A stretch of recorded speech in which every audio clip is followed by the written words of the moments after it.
नमस्कारम दोस्तों, मैं हूं डीपी सिंह और स्वागत है आपका राज तरंगिणी की यूट्यूब महफिल में।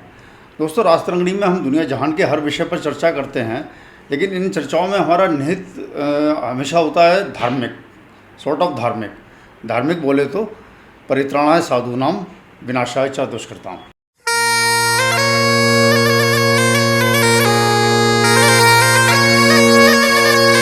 दोस्तों, अभी 5 असेंबली इलेक्शन की काउंटिंग हो गई चुकी है, समाप्त हुए हैं, उनके रिजल्ट आ गए हैं। और जो इलेक्शन हुए हैं तमाम शोर शराबा रहता है, आरोप प्रत्यारोप लगते हैं और जैसे कहते हैं कि तमाम गर्दा उड़ता है, गुब्बार उड़ते हैं। तो वो जो गुब्बार उड़ा है, गर्दा उड़ा है, वो धूल जो उड़ी है वो तो एक आध हफ्ते में सेटल हो जाएगी। लेकिन जो पूरे भारत के जो पूरे पॉलिटिकल एटमॉस्फेयर पे, जो पूरे वर्तमान पे, भारत के आने वाले भविष्य के पे जो धूल उड़ी है, ये मैं समझता हूँ कि जो है ये बहुत जल्दी क्या कभी सेटल होने वाली नहीं है।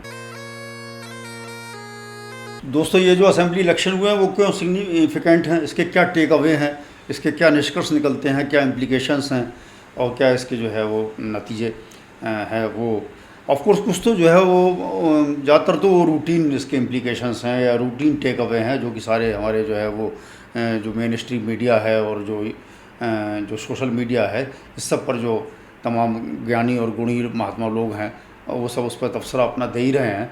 उसमें एक यह है कि कुछ लोगों का को खुशी है और बहुत से लोगों का रोना है कि हिंदुत्व का जो मार्च है, हिंदुत्व का जो आंसलाट है, हिंदुत्व के जो कदम बढ़ते चले जा रहे हैं, वो जो है देश के आने वाले टाइम के लिए कुछ लोगों की निगाह में ये बहुत अच्छा है, कुछ लोगों के लिए घातक होंगे। मुस्लिम्स का मार्जिनलाइजेशन जिसे वो कहते हैं, मैं इसे मार्जिनलाइजेशन नहीं कहता, मैं ये कहता हूँ कि मुस्लिम को जो है राइट प्लेस दिखाना या सेट राइट करना, वो मैं उस कैटेगरी में रखता हूँ। लेकिन बहुत से लोग इसको कहते हैं मुस्लिम्स मार्जिनलाइज होते जा रहे हैं। तो एक तो ये टेक अवे है कि हिंदुत्व का मार्च और काफ़ी आगे बढ़ गया है बंगाल में इलेक्शन, खासतौर से बंगाल में इलेक्शन जीतने की वजह से, और असम में जो और मेजॉरिटी से जो तीसरी बार एंटी इनकम्बेंसी वगैरह सब जो है वो को दरकिनार करते हुए जो तीसरी बार गवर्नमेंट आई है। तो एक तो टेक अवे यह है।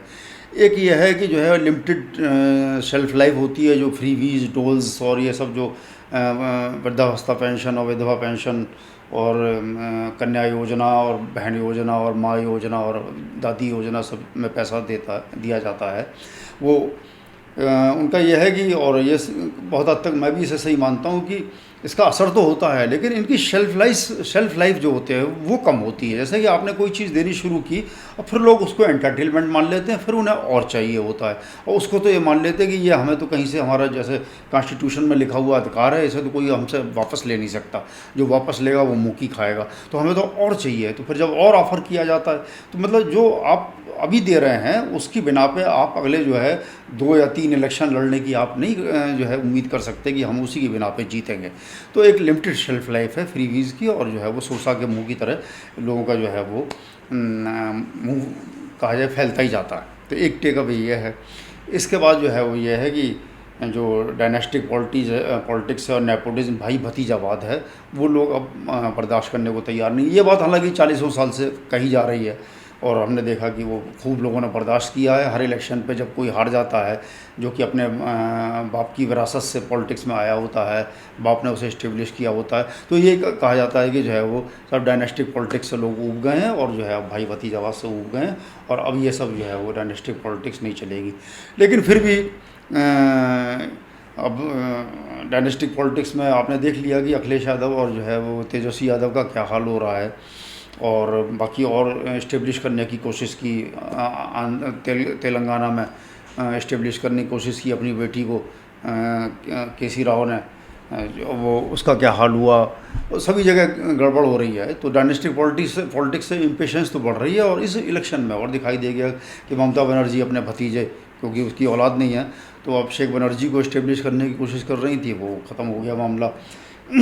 तमिलनाडु में स्टालिन ने अपने बेटे को डिप्टी चीफ मिनिस्टर बना दिया, बिल्कुल एक तरीके से अपना उत्तराधिकारी घोषित कर दिया। तो वो भी जो है लोगों के अंदर उससे भी जो है वो नाराज़गी थी। तो डायनेस्टिक पॉलिटिक्स का जो टेक अवे है वो चलता तो हमेशा से रहा है, उसके बावजूद जो है वो लोग अपने औलादों को जो है इस्टेब्लिश करने की कोशिश करने से बाज नहीं आते। वो नहीं आएंगे, कभी भी नहीं आएंगे, लेकिन लोगों के अंदर अब ज़रा कम पेशेंस हो गया, ये भी एक टेक अवे है। उसके बाद जो है वो लैंड ऑर्डर स्पेशली जो है, और वीमेन सेफ्टी जो है, औरतों की सेफ्टी, ये वास्तव में बहुत बड़ी चीज़ है, निकल के आई है। हमने दिल्ली में देखा कि जब वो निर्भया कांड हुआ था और उसने पूरे जो है दिल्ली गवर्नमेंट क्या पूरी जो है यूनियन गवर्नमेंट को हिला के रख दिया, और जो यूपीए गवर्नमेंट की हार हुई, और उसका भी जो है वो बहुत बड़ा रोल था।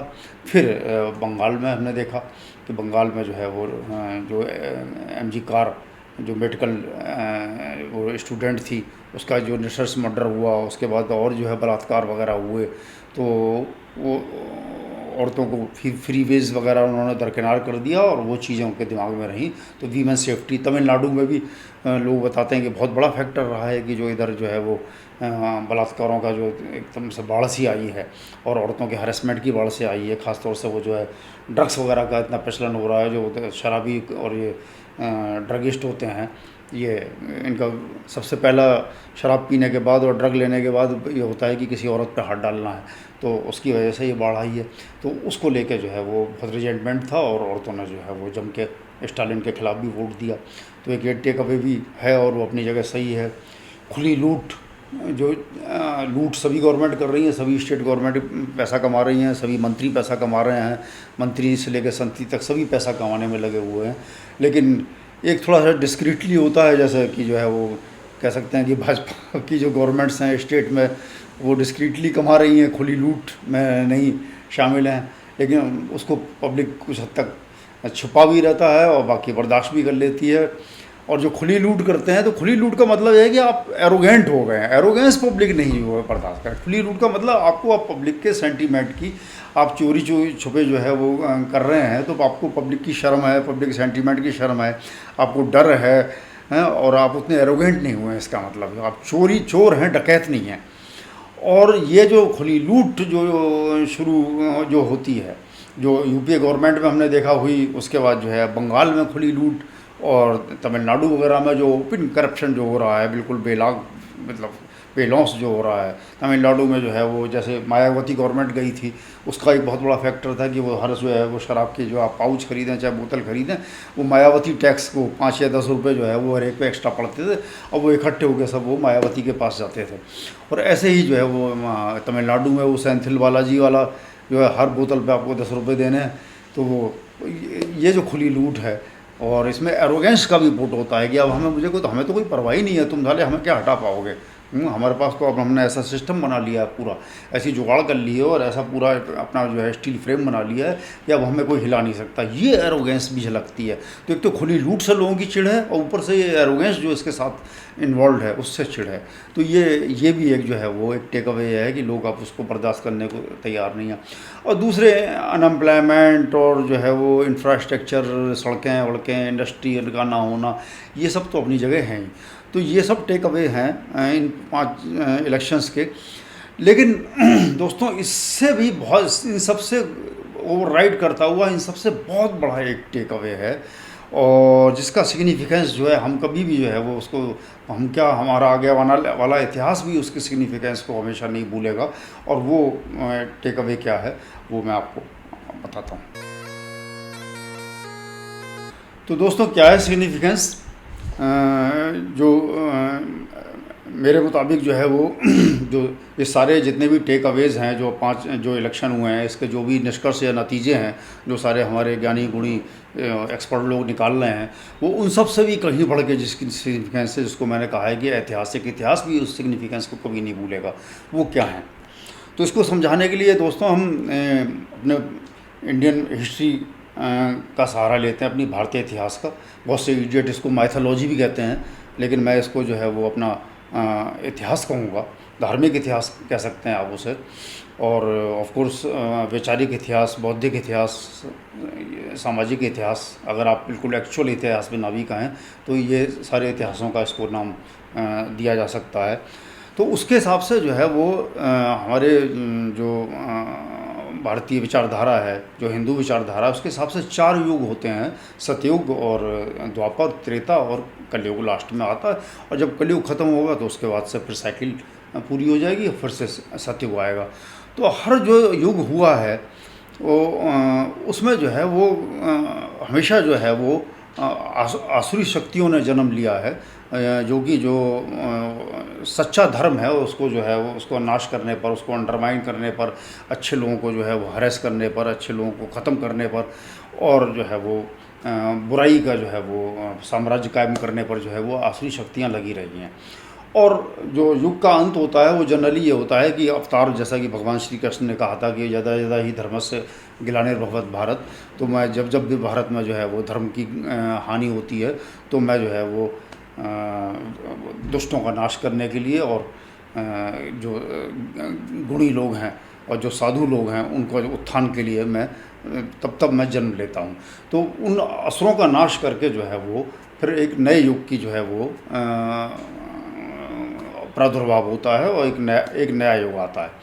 पुराने ज़माने में जो है वो तमाम असुर हुए, द्वापर युग में, सतयुग में, त्रेता युग में, जैसे महिषासुर, रावण, हिरण्यकश्यप, वृत्र, बाली, भस्मासुर, बाणासुर, रक्तबीज, नरकासुर, ये सब जो है वो ये ऐसे असुर थे कि जो अपने ज़माने में अगर इनको जो है वो अवतार लेकर भगवान ने जन्म न लिया होता है या और वीरों ने, महापुरुषों ने जन्म न लिया होता तो ये धर्म का नाश कर देते और मानवता का नाश कर देते। तो इस तरीके के हुए हैं। और जब ये इन असुरों का नाश हो जाता है तो इनेविटेबली जो है वो एक जो है प्रॉस्पेरिटी और जो है वो हैप्पीनेस का और गुडनेस का जो है वो धर्म की स्थापना हो जाती है, और जो है वो हर तरफ जो है धन धान्य से पूर्ण हो जाता है, हर जगह जो है वो खुशियाँ छा जाती हैं। तो इस तरीके से एक नए युग का जन्म लेता है। तो दोस्तों, हम लोगों को पता है कि जो है हमारे देश में जो है वो, और वैसे तो पूरी दुनिया में ही, लेकिन हमारे देश में ख़ास तौर से एक तरीके से जो है वो कलयुग चल रहा है। और जैसे बल्कि कलयुग नहीं चल रहा है, अब तो वो एक घोर कलयुग है। घोर कलयुग का मतलब ये है कि इसमें जितने भी बुराइयां हैं, जितने भी जो है वो अत्याचार हैं, और जिन चीज़ों को सुन के कान गर्म हो जाते हैं और दिमाग फटने को हो जाता है, क्या क्या नहीं हो रहा है जो है वो इस कलयुग में। तो ये इस टाइम इसे हम घोर कलयुग जो है नाम देंगे। और इस घोर कलयुग में भी जो है वो तमाम असुर हैं, आसुरी शक्तियाँ हैं, राक्षस हैं, जो कि जो है वो जो सच्चा सद्धर्म है, जो सच्चा धर्म है उसका नाश करने में पहले से लगी हुई हैं और अभी भी बहुत ज़ोर शोर से लगी हुई हैं। तो उन आसुरी शक्तियों का जब तक नाश नहीं होगा तब तक जो है वो हमारी पवित्र भारत भूमि पे धर्म की स्थापना नहीं हो सकती। तो मेरा मानना ये है कि जो है वो जो हमारे जो है वो जो सच्चे धर्म का पालन करने वाले हैं, जो सद्धर्म का, सनातन धर्म का पालन करने वाले हैं, उनका जो है वो जो उनका नुकसान करने के लिए, उनका नाश करने के लिए जो 3 शक्तियाँ लगी, मतलब जो शक्तियाँ लगी हुई थी, उसमें 3 शक्तियों का इस इलेक्शन में जो है वो पूरी तरह नाश हो गया। 3 असुरों का नाश हुआ, जिसकी वजह से वो 3 शक्तियाँ जो है, जो असुर जो उन शक्तियों को रिप्रेजेंट करते थे, जो उसके पूरे कहना चाहिए कि उन आसुरी प्रवृत्तियों को आत्मसात किए हुए थे, वो उनके अंदर से निकल रही थी, उन असुरों का नाश हो गया है।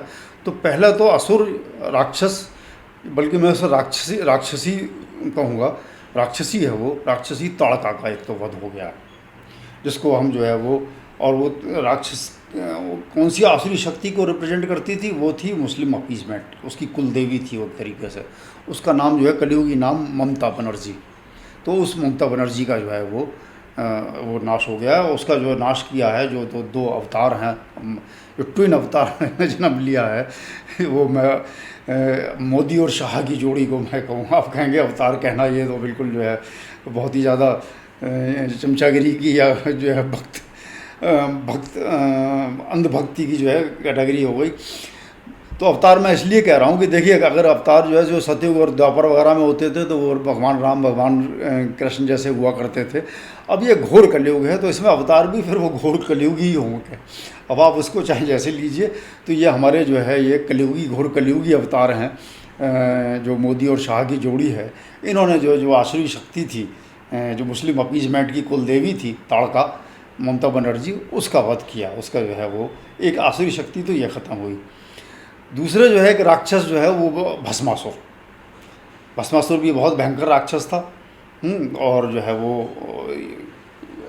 मैं कहूँगा कलयुग में जो है उसने जो है वो स्टालिन या स्टालिन के पिताजी, और ये पूरी द्राविड़ राजनीति को रिप्रेजेंट करने वाला जो है वो अब स्टालिन ही बचा था, तो उसका जो है वो नाश हुआ है। अब वो जैसे भस्मासुर अपने ही कर्मों से मारा गया था, अपने ही सर पे हाथ रख के वो जो है उसने भगवान शंकर से वरदान मान लिया कि जिसके सर पे मैं हाथ रख दूँ वो भस्म हो जाए, तो फिर वो अल्टीमेटली जो है वो ऐसा कुछ चक्र चला, जालवट्टा किया भगवान विष्णु ने कि वो खुद ही जो है अपने सर पे हाथ रख के और वो मारा गया। तो ये भी अपने आप ही जो अपने करप्शन, अपने नेपोटिज्म, अपने भाई भतीजावाद, अपनी एरोगेंस और इस सब की वजह से इस भस्मासुर का ये जो द्राविड़ शक्ति, मैं द्राविड़ों को जो है वो सेंस में नहीं कह रहा, द्राविड़ी शक्ति जो कि जो है वो हिंदुस्तान जो तीन चीज़ें जो कही जाती हैं उनके एंटी थी। सनातन धर्म को गाली देना, सनातन धर्म को अंडरमाइन करना, हिंदी किसी का जाके क्या ले रही है भाई, हिंदी जो है हिंदी इम्पोजिशन कौन आज की तारीख में हिंदी इम्पोजिशन कर रहा है, कौन करवा लेगा अपने ऊपर हिंदी इम्पोजिशन। तो जो है वो खामखा एक जो है वो बवाल करने के लिए हिंदुस्तान पूरी एंटी नेशनल एक्टिविटी की तरफ बढ़ रहा था और धमकियाँ देनी शुरू कर दी थी। और अगर ये दोबारा से अगर इलेक्शन में आ गया होता तो ये जो है वो चीज़ों को बहुत ज़्यादा, क्योंकि वो एजेंडे पे था, वो क्रिश्चियन एजेंडे पे था, जो दुनिया में क्रिश्चियन एजेंडा चल रहा है, वेस्ट जो चला रहा है कि हिंदुस्तान के टुकड़े टुकड़े करना, तो उसे क्रिश्चियन के लैंड बना के, और जो है हालांकि अभी भी क्रिश्चियन ही चीफ मिनिस्टर आया है, उसकी हरकतें देखते हैं क्या रहती है, लेकिन ऐसा नहीं लगता कि वो इतना जहरी होगा। तो इस आसुरी शक्ति का एक जो है वो विनाश हुआ, वो अपने ही कर्मों से मारा गया। उसमें जो है वो मोदी शाह जो ये कलयुगी अवतार हैं हमारे, उनका उसमें कोई खास विशेष रोल है, बैकग्राउंड में रोल है, ऐसा नहीं है, काम किया उसके लिए और उसका असर भी है, लेकिन फिर भी डायरेक्ट रोल कोई नहीं है। तीसरा राक्षस जो है वो उसे मैं महिषासुर का नाम दूंगा, क्योंकि जो है वो बंगाल में जो है जो दुर्गा देवी की जो पूजा चलती है, उन्होंने जो महिषासुर को ही मारा था, तो इसको मैं ये महिषासुर ही कहूँगा। और ये था जो है वो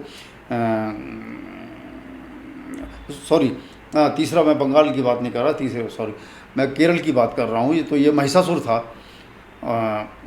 और ये महिषासुर जो था वो लेफ्ट, जो वामपंथी, जो कम्युनिस्ट हैं, वो उनकी जो है वो जो कुछ भी जो है कम्युनिस्ट जो है वो रिप्रेजेंट करते हैं, या जो है वो जो उनसे इम्प्लीकेशंस निकलते हैं, anti Hindu, anti India, anti progress, anti industry, सब कुछ एंटी, हर चीज़ से उन्हें चिढ़ है, हर चीज़ से नफ़रत है। सिर्फ जो है वो हमें जो है वो हमारी सत्ता बनी रहे, और एक जो है वो एक भ्रम बना रहा है कि जो है जनता की गवर्नमेंट है, जनता के लिए समाजवाद आ गया है।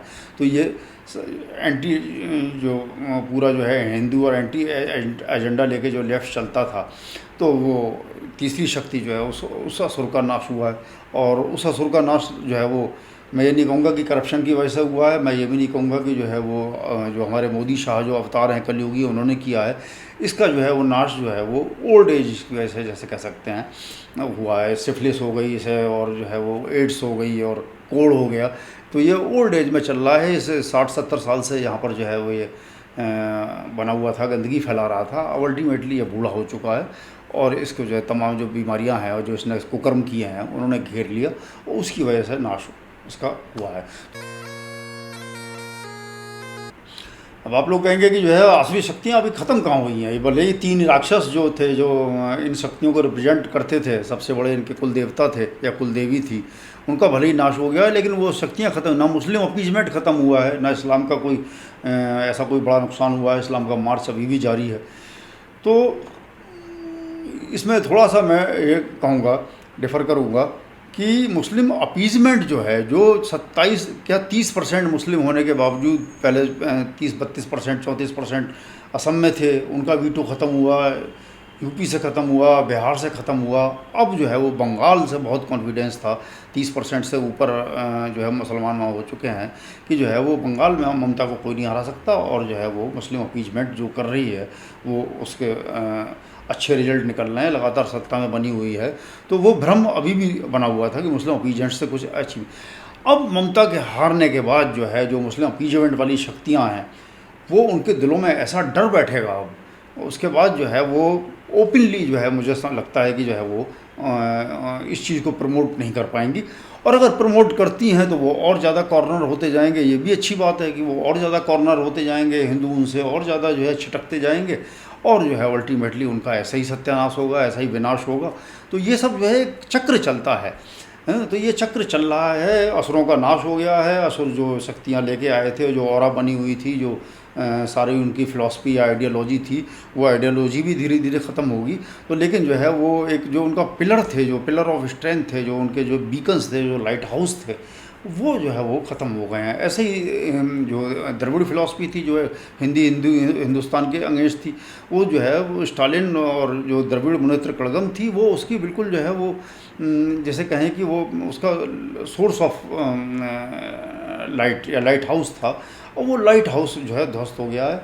अब जो पॉलिटिक्स है, और AIDM के जो दूसरी पार्टी है, वो जो है वो पहले ही तीसरे नंबर पर जा चुकी है, और उतना स्ट्राइडेंट उसका जो है अब द्रविड़ वाला या anti Hindu anti India agenda भी नहीं था उसका। तो अब वो द्रविड़ वाली जो पॉलिटिक्स है, उससे जो है तमिलनाडु बाहर आ गया है, और ये जो है मेन उसका जो पिलर है वो ध्वस्त हो गया है। आप लोगों को डर है कि ये बहुत सब कर्री जान है, ये दोबारा से जो है वापस रिवाइव हो सकते हैं। ये अभी पूरी तरह मरे नहीं हैं, अभी ये सांसें अभी गिन रहे हैं, और मे बी कि जो है अगर इनको ढीला छोड़ दिया गया या अपनी स्ट्रेंथ से ये वापस आ सकते हैं। तो वो दोस्तों, अब मैं आपको बताता हूँ कि वो जो है संभव नहीं दिखता। अब आप जैसा ममता की बात कर लें, जो कि मुस्लिम अपीजमेंट का जो है वो थी, लाइट हाउस थी, वो उसका वापस आना किसी भी तरीके से संभव नहीं है। एक तो जो है ये अब हार गई है, इसके तमाम जो है गुंडे बदमाश और जो करप्शन करने वाले थे, वही उसका पूरा जो है माफिया तंत्र था। अब ये सब तितर बितर हो जाएंगे, सब अपनी अपनी जान बचाने में लग जाएंगे, और ममता बनर्जी से तो ऐसे जो है वो भागेंगे दूर, जैसे कसाई से गाय भागती है। और उसके बाद उसका लड़का भतीजा है, जिसको इसने अपना उत्तराधिकारी बनाया था, वो तो इतनी बुरी तरह करप्शन में लिप्त है, इतनी बुरी तरह केसों में उलझा हुआ है।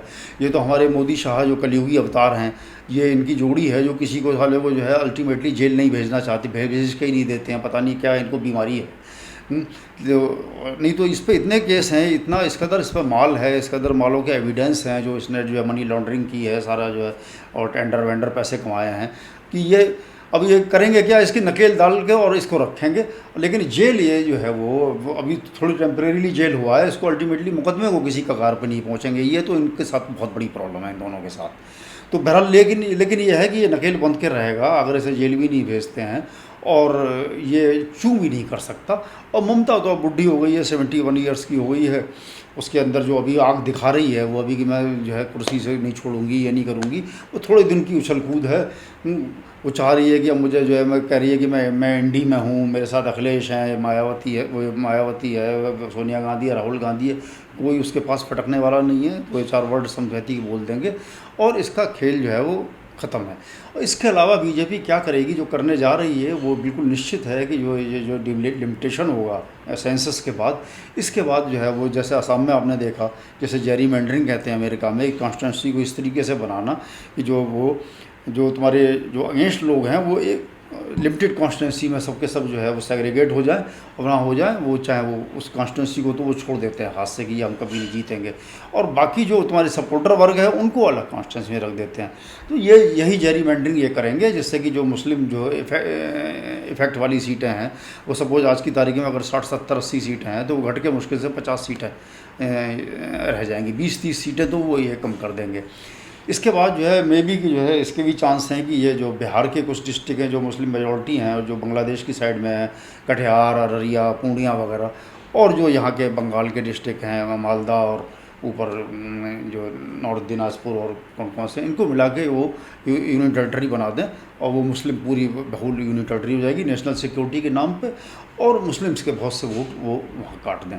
तो ये सब कर आके अल्टीमेटली जो है वो कोई चांस ही नहीं रह जाएगा कि ममता बनर्जी, वैसे तो अपने ही कर्मों से नहीं रह जाएगा, और इसके बाद जो है ये इस तरीके से कर देंगे कि जो है वो उसके बाद फिर जो है कि वो थोड़ा उम्मीद करते हैं। हालांकि बाकी कई स्टेट्स को देख के कोई ज़्यादा उम्मीद नहीं है। आप मध्य प्रदेश को देख लें, राजस्थान को देख लें, छत्तीसगढ़ वगैरह को देख लें, कोई उड़ीसा को देख लें, कोई ज़्यादा उम्मीद नहीं है कि बहुत ज़्यादा गवर्नेंस में कोई बीजेपी गवर्नमेंट आने के बाद सुधार आएगा। ख़ास तौर से जो अमित शाह का इंटरफेरेंस रहता है गवर्नमेंट के मामलों में, प्रदेश सरकार में अपनी कठपुतली बना के वो कुछ करने नहीं देते, तो जो है वो गवर्नेंस में बहुत सुधार तो नहीं आएगा। स्टिल लैंड ऑर्डर में तो सुधार आएगा। अभी फ़िलहाल तो हम लोगों को लैंड ऑर्डर चाहिए। 5 साल अगर ये ठीक से चला ले गए और दोबारा से आ गए, जो कि किसी भी सरकार को बिगड़ने में 5 साल से ज़्यादा ही लगते हैं, जब तक कि बहुत ही नालायक ना हो, तो वो तब तक ममता बनर्जी बिल्कुल वो ख़त्म हो जाएगी। तो ममता बनर्जी का आने का कोई चांस नहीं है। स्टालिन का भी तमाम कारण ऐसे हैं जिसकी वजह से चांस नहीं है, क्योंकि जो अभी ये विजय आया है ये इतना कोई बहुत बड़ा बेवकूफ़ नहीं लगता, कमोबेश ठीक ठाक ही समझदार लगता है, और बाकी लोगों का भी सपोर्ट रहेगा। तो ये भी जो है, अगर ये मान लिया कम समझदार भी है और इसे गवर्नेंस नहीं भी आती है, या करप्शन में शामिल हो जाता है, या जो है वो बेवकूफ़ी की पॉलिसियाँ लगाता है, तो भी इसको हटने में 10 साल लग जाएंगे। 5 साल में तो नहीं समझ, इतना बड़ा बेवकूफ़ नहीं दिखाई देता कि ये 5 साल में हट जाए। तो 10 साल में मतलब स्टालिन ख़त्म हो जाएगा, लड़का उसका जो है वो एक नंबर का बेवकूफ़ है। जिस तरीके से उसने जो है सनातन को गाली दी, कोई भी समझदार, वो कट्टर से कट्टर मुस्लिम होता या कट्टर से कट्टर ईसाई होता, वो इस तरीके से कोई पॉलिटिशियन गाली नहीं देता जिसको कि जो है वो उसे सनातन को कोड़ कह रहा है, कोरोना कह रहा है, मलेरिया कह रहा है, क्या क्या कह रहा है कि ख़त्म होना ज़रूरी है। मतलब दिखाई देता है कि साला एक नंबर का इडियट है। तो ये कुछ कर नहीं सकता। तो स्टालिन का और जो है उसके ख़ानदान का और उसकी डीएमके पार्टी का भी खात्मा निश्चित है। तीसरा आपका रह गया केरल। केरल में भी मार्क्सवादी के आने के कोई चांस नहीं है। मार्क्सवादी वहाँ बीजेपी बढ़ी है, थोड़ी सी अभी और बढ़ी है। इधर तो वो ढीले पड़ गए थोड़े से बीजेपी वाले, नहीं और ज़्यादा बढ़ती। ईसाइयों के जो है जाके जो है वो चाटने लगे उनको अपनी तरफ करने में, इस लालच में कि शायद कुछ सीटें आ जाएँ। वो सीटें वीटें तो ऐसी कोई कुछ नहीं आई, और उसकी वजह से जो है वो लोगों का जो सनातनी थे या वो इनका रेटरिक था वो ठंडा पड़ गया, जिसकी वजह से नहीं उनका वोट शेयर और बढ़ता, भले ही सीटें जो है ना आती।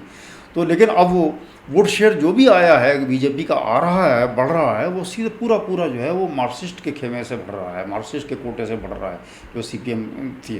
क्योंकि वो सीधे वहाँ पर जो है वो दो खेमे में बटे हुए हैं। मुसलमान पूरे के पूरे यूडीएफ के साथ हैं, कांग्रेस के साथ हैं, और हिंदू जो है वो ज़्यादातर जो है वो मार्क्सिस्ट के साथ थे। इसको अपनी पार्टी थोड़ा सा मानने लगे थे, हालांकि अपनी पार्टी कहीं से भी नहीं है, ये साले हरामी किसी के नहीं हो सकते।